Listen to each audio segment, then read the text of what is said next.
Hello guys, good morning यार, good morning, good evening. कैसे हैं आप लोग? बहुत बढ़िया। चलिए, उम्मीद कर रहा हूं सब बढ़िया होगा आप लोगों का।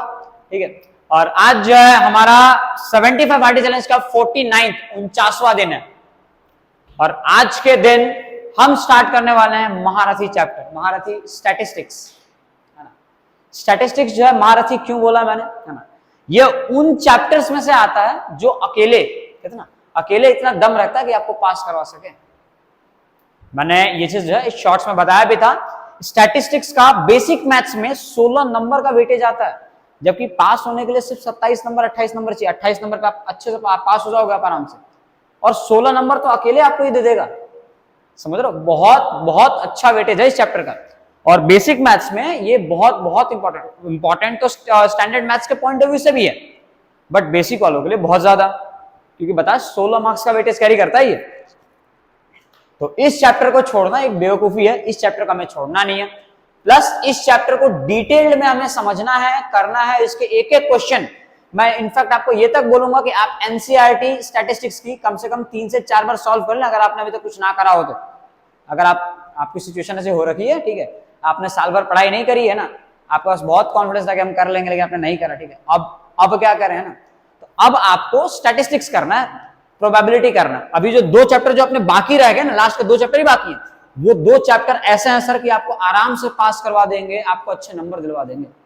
अच्छे तो नहीं कह सकते, लेकिन आप पास करवा देंगे यार, ठीक है, ध्यान रखना।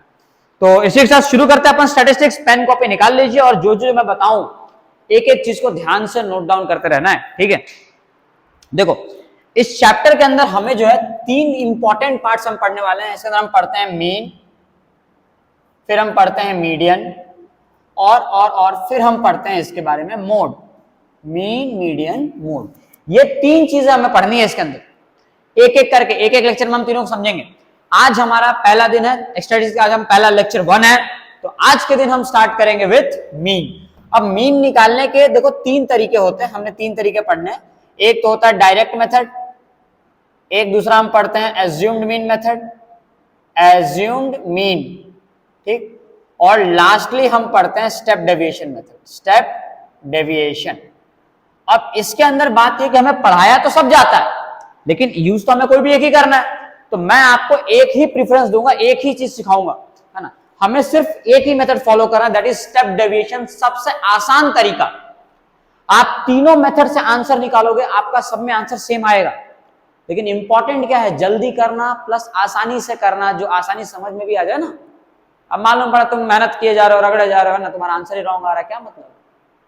शॉर्ट करो, सिंपल करो, बढ़िया करो, है ना। नंबर भी तुम्हें मिल जाए, तुम्हारा काम भी हो जाए, तुम टेस्ट में पास हो भी जाओ, बोर्ड एग्जाम में भी अच्छे नंबर लेके आ जाओ, बस ये सब अपने काम देखने अपने को, ना, समझे। तो आज जो है हम उस पार्ट से स्टार्ट करेंगे, मीन का पार्ट, मीन निकालना सीखेंगे। अब देखो यार, मीन को तो पहली बात सरल भाषा में समझते हैं। मीन अपना होता है एवरेज। मीन का मतलब होता है एवरेज। जब भी आपको गिवन नंबर्स का, गिवन ऑब्जर्वेशन का अगर आपको एवरेज निकालना हो, ठीक है, तो एवरेज को ही मीन कहा जाता है। बात समझ में आ गई। अब देखो मीन ऑफ डेटा को हम कैसे निकालते हैं, किसी भी डेटा का मीन निकालने का तरीका क्या होता है। आपने 9th के अंदर भी मीन निकालना सीखा होगा। देखो, उसमें आपको एक फॉर्मूला पढ़ाया जाता है कि अगर आपको ऑब्जर्वेशन दे रखे, मान लो कि x1 है, ये x2 है, ठीक है, ये ऑब्जर्वेशन दिए हुए, ये x3 दे रखा है, ये x4 एक नंबर है, ठीक है, और ऐसे करते करते xn तक गिवन है। तो अगर आपको इसका मीन निकालना है, एवरेज निकालना है, तो क्या करना होगा, आपको करना होगा x1 plus x2 plus x3, और ऐसे करते करते प्लस xn। आपको सभी को जोड़ लेना है, और जोड़ने के बाद जितने ऑब्जर्वेशन है आपको उससे डिवाइड कर देना है। मतलब इसमें कितने ऑब्जर्वेशन है, 9। मान लो अगर ये मैं 10 तक जोड़ता तो 10 से डिवाइड करता, अगर ये x1 x2 से लेकर x12 तक जोड़ता तो 12 से डिवाइड करता मैं। और ऐसा करने से आपको क्या मिलेगा, ऐसा करने से आपको मीन मिलेगा, और उसे हम स्मॉल x और उसके ऊपर एक बार से रिप्रेजेंट करते हैं। x बार का मतलब होता है मीन। क्लियर, यहां तक आपको छोटी मोटी जानकारी। देखो, अगर आपको स्टैटिस्टिक्स में कुछ भी नहीं आता, तब भी आज आप पूरी चीजें मीन के बारे में सीख जाओगे। आपको हर एक किसी भी डेटा का आप मीन वगैरह आराम से बहुत इजीली आप निकाल लोगे। ऑब्वियसली बात है, 20 मिनट में जितना कंटेंट मैं डिलीवर कर पाऊंगा, वो सारी चीजें ना बहुत मोर देन सफिशिएंट रहेगी आपको निकालने के लिए, ठीक है। एटलीस्ट आप बोर्ड एग्जाम में अच्छा कर पाएंगे। Clear sir? हाँ, लेकिन अगर बोर्ड एग्जाम में जितनी आपके लिए जरूरी है ना, वो सारी बातें कवर कर दूंगा मैं, है ना।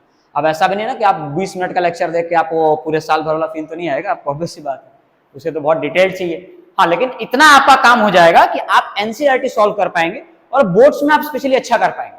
क्लियर? चलो अब इस बात को अपन और अगर डिटेल में समझें तो हमारे पास जब कंटिन्यूअस नंबर को जोड़ा जाता है तो इस चीज को लिखने का एक तरीका होता है सिग्मा। कैपिटल सिग्मा ये बताता है कि आप इनको लगातार जोड़ रहे हो, i इज इक्वल टू 1 से लेके n तक हमने इसे जोड़ना। अब इस पूरे तस्वीर को है ना ऐसे लिखना और ऐसे लिखना, दोनों ही तरीका सही है। हमें आसान देखो ये पड़ेगा, ये आसान है इसलिए हम इसको ऐसे लिखते हैं और डिवाइड बाई n कर देते हैं। ये हमें मीन का फॉर्मूला देता है। इन शॉर्ट हम मीन का फॉर्मूला लिखते हैं x bar is equal to sigma xi, i is equal to 1 से लेके n तक और डिवाइड बाई n। ये होता है हमारा मीन। ये आपने 9th क्लास के अंदर पढ़ा होगा, 9वीं कक्षा में पढ़ के आए हैं। अब बात ये कि सर 10th में इस वाले मीन से अलग क्या, देखो अब ये नॉर्मल ऑब्जर्वेशन के बाद आपको एक डिस्क्रीट डेटा आता है, fi xi करके मल्टीप्लाई करते हो ना जब आपको डिस्क्रीट डेटा दिया जाए, ठीक है। फिर ग्रुप डेटा, अनग्रुप डेटा, ये एक अनग्रुप डेटा के लिए हो जाएगा। मान लो अगर आपको डिस्क्रीट डेटा दे रखा है तो उसी में मीन का फॉर्मूला आपने ये भी पढ़ा होगा ना कहीं कहीं पे, sigma fi xi divide by sigma fi, ठीक है। ये भी आपको मीन देगा, सारी चीजें सेम ही है, डिस्क्रीट डेटा के लिए है, ठीक है। और उसके बाद 10th में हम क्या पढ़ते हैं सर, 10th में हम पढ़ते हैं ग्रुप्ड डेटा का।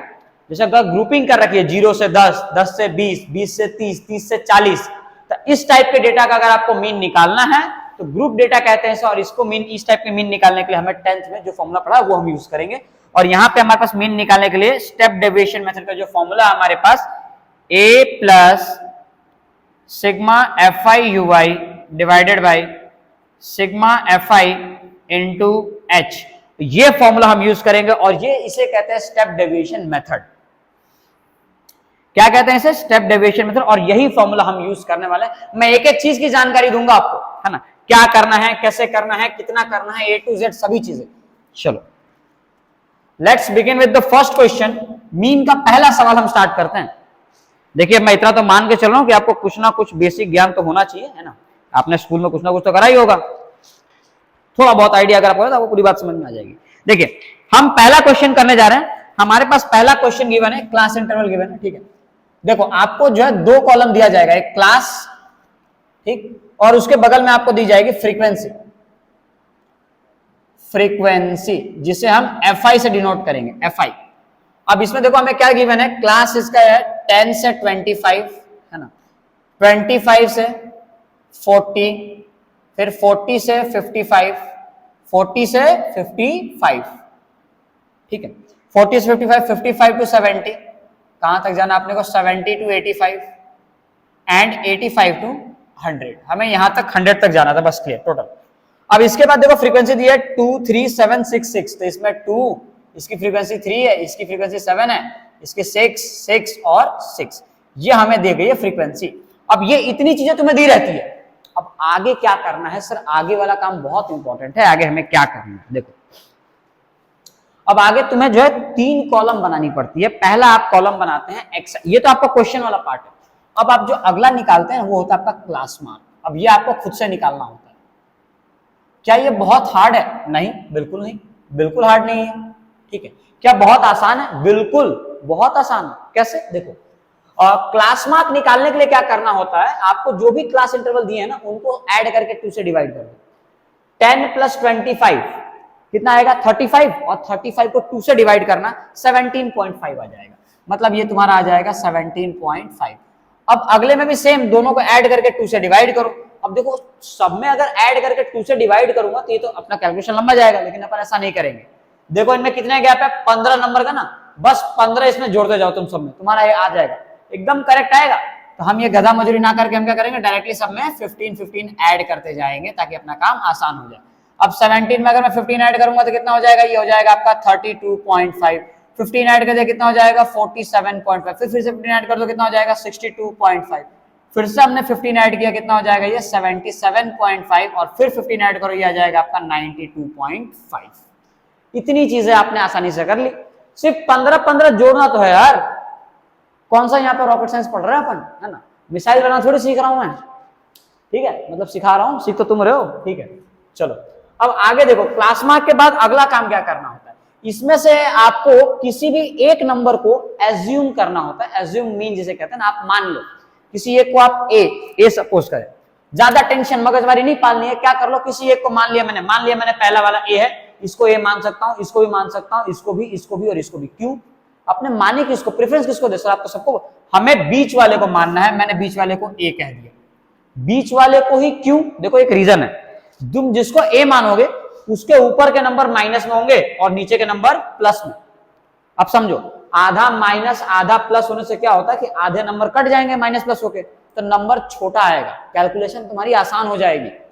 अगर तुमने मान लो इसको ए माना तो ए के नीचे वाले सारे प्लस में रहेंगे और प्लस वाले नंबर बड़े हो जाएंगे तो कैलकुलेशन मुश्किल हो जाएगी, है ना, समझ रहे हो। और मान लो अगर तुमने नीचे ले लिया, इसको तुमने नीचे लिया तो इसके ऊपर के सारे माइनस में होंगे और केवल एक अकेला प्लस में, तो माइनस वाला नंबर बड़ा हो जाएगा। इसलिए हमेशा हम बीच में लेते हैं ताकि आधा माइनस आधा प्लस, माइनस प्लस छोटा और आंसर आपका छोटा आ जाएगा, नंबर निकालना आसान।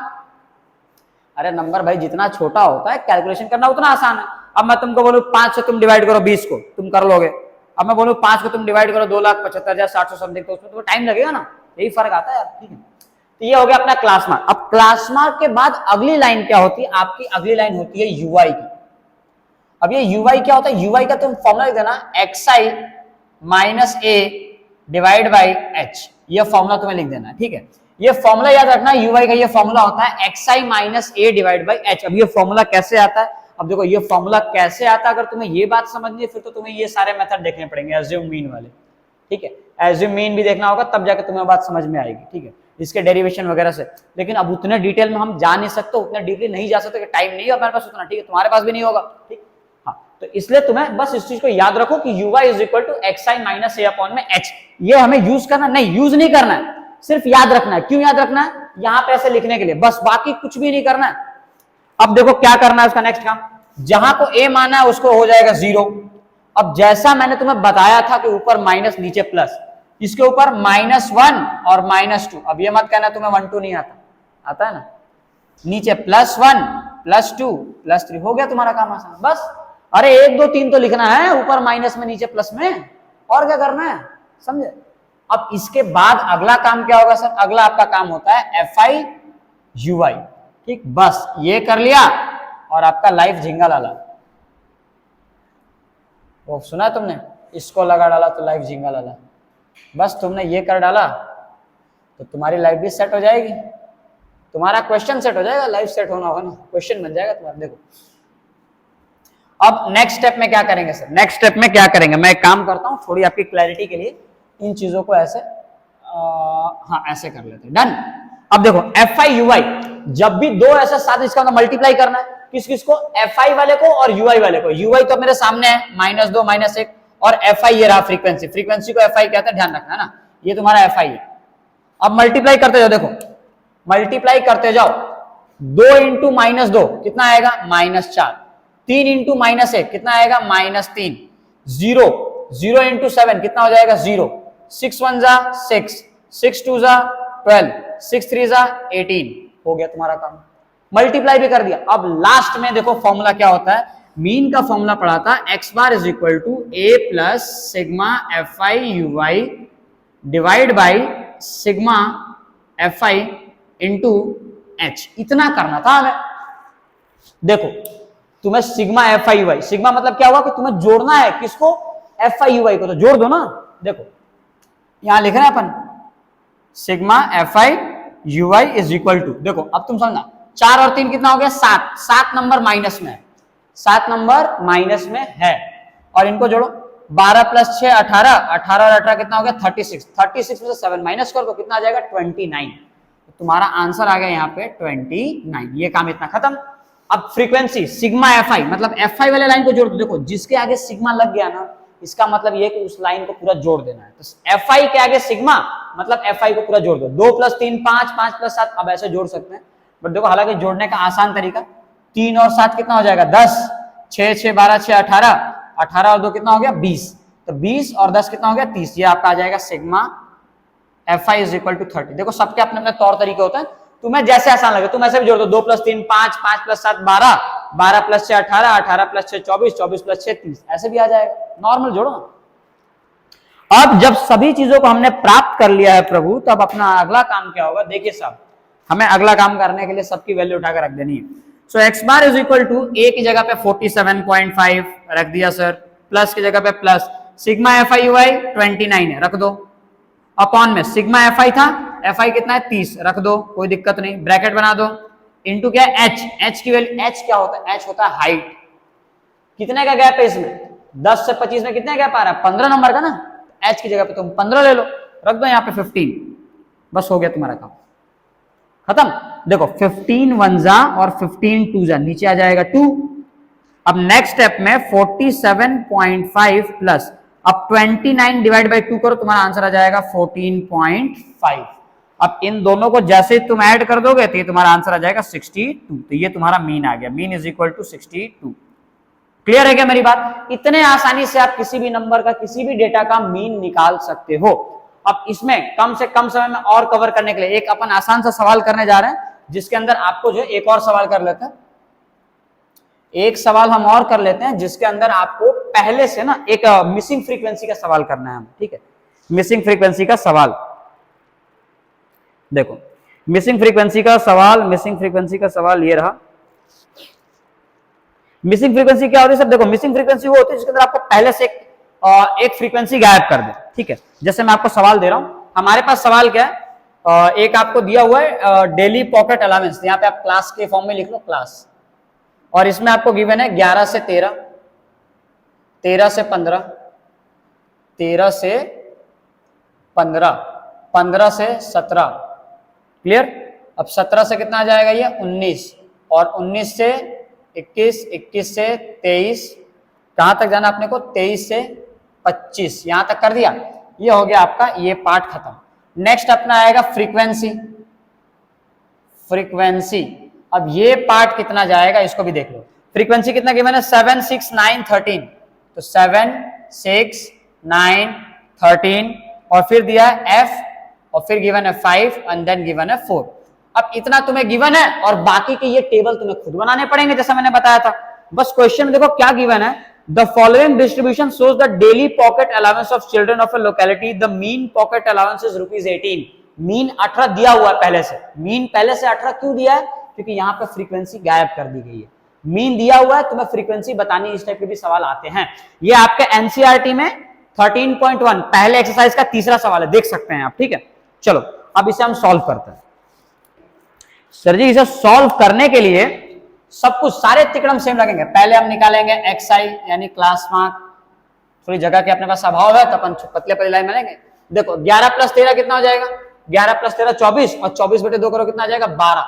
अब 12 के बाद सब में इसको जोड़ के 2 से डिवाइड नहीं करेंगे, क्या करेंगे, ऐड करते जाएंगे ना। कितना, 2 2 ऐड कर दो, 2 ऐड कर दो, 12 + 2 कितना हो जाएगा 14, 14 + 2 कितना हो जाएगा 16, फिर से 2 ऐड कर दो 18, 18 + 2 कितना आ जाएगा 20, है ना, फिर से 2 ऐड कर दो कितना आ जाएगा 22, फिर से 2 ऐड कर दो कितना आ जाएगा 24। आसान था, समझ आ गया, सबको हमने ऐसे ऐसे ऐड कर दिया।